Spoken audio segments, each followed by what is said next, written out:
আসসালামু আলাইকুম ওয়া রাহমাতুল্লাহি ওয়া বারাকাতুহু। আউযু বিল্লাহি মিনাশ শাইতানির রাজীম। বিসমিল্লাহির রহমানির রহিম। ইন্নামাল হায়াতুদ দুনিয়া লাইবুন ওয়া লাহব ওয়া ইন তু'মিনু ওয়া তাত্তাকু ইউতিকুম উজুরাকুম ওয়া লা ইয়াসআলকুম আমওয়ালাকুম। আমরা আল্লাহর দরবারে শুকরিয়া আদায় করি, বলি আলহামদুলিল্লাহ। সালাত এবং সালাম বিশ্বনবী মুহাম্মদুর রাসূলুল্লাহ বলি সাল্লাল্লাহু আলাইহি ওয়াসাল্লাম। আপনাদের সামনে সূরা মুহাম্মদ, আমাদের নবীর নামে একটা সূরা আছে। এটা কোরআনের ৪৭ নম্বর সূরা। এর আয়াত সংখ্যা হলো মাত্র ৩৮টি। এটা মাদানী সূরা। এই সূরা থেকে ৩৬ নম্বর একটা আয়াত আমি পড়ে শোনালাম। আল্লাহ পাক বলছেন, ইন্নামাল হায়াতুদ দুনিয়া লাইবু ওয়া লাহব। এই দুনিয়ার জীবন এটা একটা খেল তামাশার মতো। খেলা যেমন যে কোনো মুহূর্তে শেষ হয়ে যায়, এই জীবনটাও যে কোনো মুহূর্তে শেষ হবে। কোনো দিন কোনো খেলা যতই আকর্ষণীয় হোক, এর স্থায়ী নয়। কিন্তু খেলা মানেই ক্ষণস্থায়ী একটা বিষয়। এখানে আল্লাহ পাক বললেন যে আমি যে দুনিয়া তোমাদেরকে দিলাম, এই দুনিয়াটা খেল তামাশার মতো। খেলা ঘর যেমন ভেঙে যায়, তোমাদের এই খেলার জীবনটা কি হবে? ভেঙে যাবে। এই কথার দ্বারা কিন্তু এই অর্থ হবে না যে খেল তামাশা মানে আমরা তাহলে খেলাধুলা করা হোক। খেল তামাশার সাথে আমাদের জীবনটাকে আল্লাহ তুলনা করেছেন,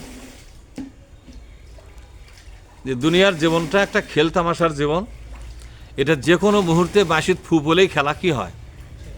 শেষ হয়ে যায়। ওয়া লাহাবুন, এবং লাহাবুন শব্দের অর্থ হলো এই জীবনটা তোমাদের কাছে একটা তামাশার মতো। এই পৃথিবীটা যে খুব গুরুত্বপূর্ণ একটা জগৎ, এটা নয়। এটা গুরুত্বহীন। পৃথিবীটা কি? গুরুত্বহীন, এর কোনো গুরুত্ব নাই। অথচ এই পৃথিবীর জন্য, এখানে স্থায়ী হওয়ার জন্য আমরা যে পরিমাণ চেষ্টা সাধনা করতেছি, পাগল যেমন তার পাগলামি শুরু করে, আমরাও ঠিক তেমনি পৃথিবীর জন্য পাগল হয়ে গেছি। আল্লাহ বলছে এটা গুরুত্বহীন একটা পৃথিবী, কিছুক্ষণের জন্য তোমাদেরকে ওখানে পাঠিয়ে দিছি, এরপরে তোমাদেরকে ওখান থেকে আমি টান দেব। ওয়াইন তুমিনু ওয়া তাত্তাকু, তবে হ্যাঁ, তোমরা যদি ঈমান আনতে পারো। এই পৃথিবী মূল্যহীন, কিন্তু এই মূল্যহীন পৃথিবীতে তুমি যদি ঈমান আনতে পারো, পৃথিবী মূল্যহীন থাকবে আর তুমি মূল্যবান হয়ে যাবে। সুবহানাল্লাহ বলেন। নিজে মূল্যবান হওয়ার একটাই পথ, ঈমান আনতে হবে। কিভাবে ঈমান আনবেন দেখেন।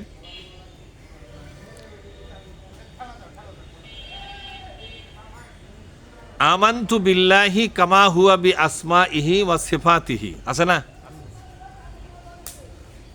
ঈমানের কয়েকটা কলেমা আছে। আমানতু বিল্লাহি, আমি ঈমান আনলাম কার উপরে? আল্লাহর উপরে। ভাই এদিকে খেয়াল করেন, আপনাকে বলছি, এদিকে খেয়াল করেন। আমি ঈমান আনলাম কার উপরে? আল্লাহর উপরে। কামা হুয়া বি আসমাইহি ওয়া সিফাতিহি, এখানে দুটো কথা আসছে। যেভাবে তার নামগুলো আছে, ইসমুনের বহু বচন আসমা, যেভাবে আল্লাহ তাআলার নাম আছে, আল্লাহ তাআলার অনেকগুলো নাম আছে, কিন্তু আছে না? আমি সবগুলো নামের উপর ঈমান আনলাম। শুধু রাজ্জাক, শুধু রহমান আর রহিম, শুধু গাফুরুর রহিম, এই কটা বাছাই করা শব্দের উপরে নয়, আমি সবগুলো নামের উপরে ঈমান আনলাম। আপনারা বলেন আল্লাহর ৯৯টা নাম একটা হাদিসে আছে, আর কোরআনে আরও বেশ কিছু নাম আছে।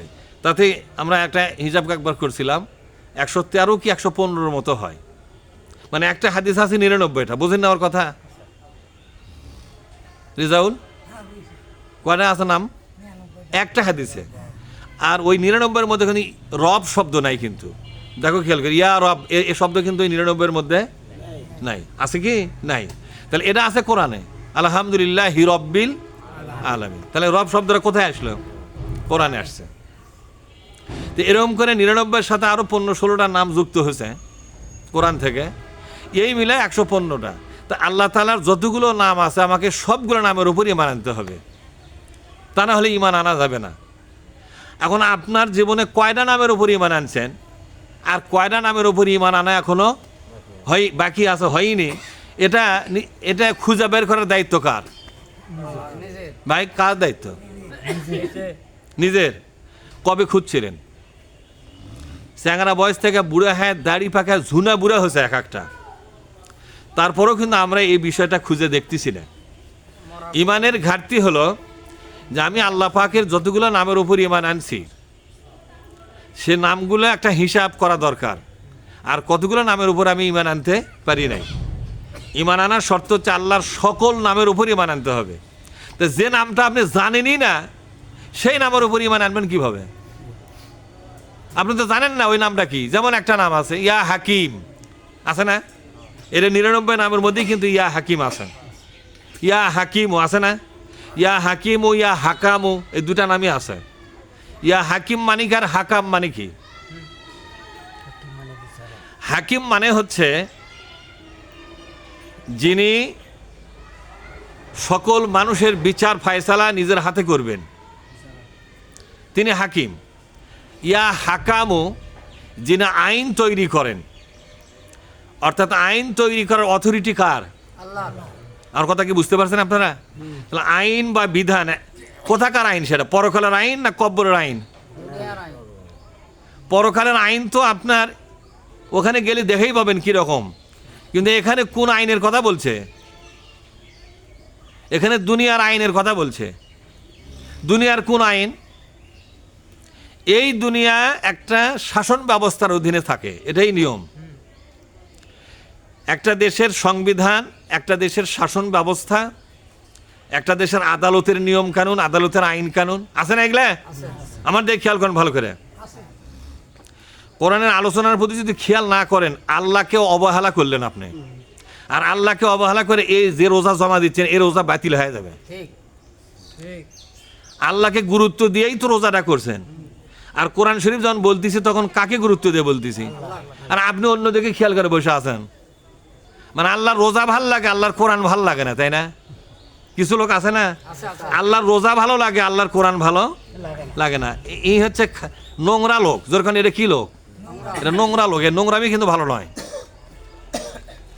সম্মানিত হাজিরিন, তাহলে আমরা ঈমান আনছি আল্লাহর সকল নামের উপরে। তাহলে বিধান রচনা করবে কে? এই পৃথিবীর মালিকানা কার? আল্লাহর। আল্লাহ বলছেন এই গোটা দুনিয়ার মালিকানা আমার। আমার তৈরি করা পৃথিবীতে আইন চলবে কার? সে কথা কোথায় আছে? কোরআনে আছে। কোথায় আছে সেটা? আমি কিন্তু প্রশ্ন করবো, জবাব দেওয়া লাগবে। অন্যদিকে খেয়াল করলে জবাব দিতে পারবেন না। সেটা কোরআনে আসছে। আলা লাহুল খলকু আল আমরু, বলেন আলা লাহুল খলকু আল আমরু। আলা মানে সাবধান, সাবধান করা হচ্ছে, ওয়ার্নিং দেওয়া হচ্ছে। আলা সতর্ক করা হচ্ছে। লাহুল খলকু সৃষ্টির মালিকানা যার, ওয়ালাহুল আমরু আইনের মালিকানাও তার। বাংলাদেশের সৃষ্টির মালিকানা কার? সিদ্দিক ভাই জানেন না? এই বাংলাদেশের সকল সৃষ্টির মালিকানা কার? আল্লাহ। মানুষগুলা এলেও তো একটা সৃষ্টি, আমরা তো সৃষ্টি নয়, তাই না? গাছ গাছালি কুত্তা বিলে এলেই সৃষ্টি, আমরা তো সৃষ্টি নয়, আমরাও সৃষ্টি। তাহলে আমরা যেহেতু সৃষ্টি, আমাদের মালিকানা কে? তাহলে আমাদের উপর আইন চলবে কার? আল্লাহ কি বলছেন? সৃষ্টির মালিকানা যার, আইনও চলবে তার। তো এখানে সৃষ্টির মালিকানা আল্লাহর, আইন চলতেছে কার? মানুষের। তাহলে আল্লাহর সাথে বেঈমানি করতেছি ঈমান আনার পরও, তাহলে আমি হাকাম শব্দটার উপরে আমি ঈমান আনলাম না, আমার ঈমানটা ক্যান্সেল হয়ে গেল হাকাম শব্দের উপরে।